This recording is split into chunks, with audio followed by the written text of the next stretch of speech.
Excellencies, ladies and gentlemen, dear friends, I am delighted to be with you to celebrate the activism and transformative power of women and girls.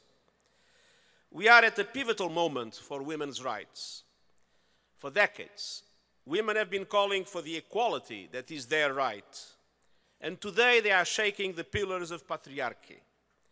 They are telling their stories and provoking important and necessary conversations. Everywhere, women are saying, the time is now. Time for equality and opportunity, respect and equal representation. Time for an end to violence.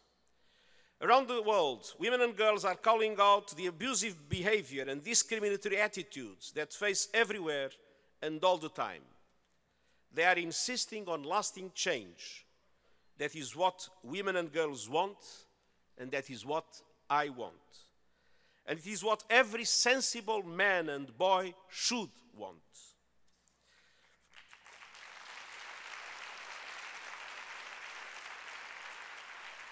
First, because gender equality is a fundamental human right, but also because there is no better path to a more peaceful and prosperous world than the empowerment of women and girls.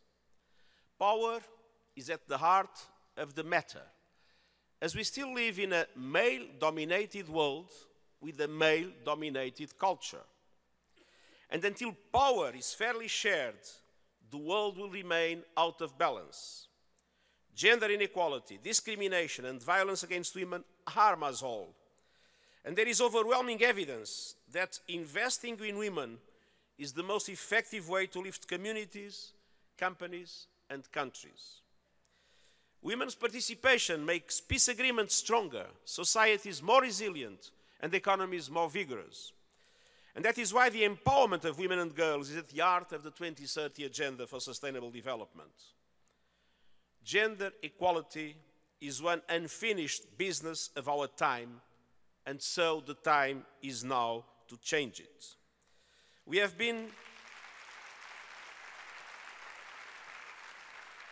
seen significant advances since the first International Women's Day in 1976. More girls in school, more women doing paid work, and harmful practices like female genital mutilation and child marriage in decline. But we still need to break the structural barriers that women and girls face. Unpaid care work, unequal pay, harmful stereotypes, discrimination, and violence. When we look at the low numbers of women in senior roles in the private sector, academia, politics, and international organizations, including in the United Nations, we all have to say we can and must do more. And that is why I am determined to achieve gender parity throughout the United Nations. For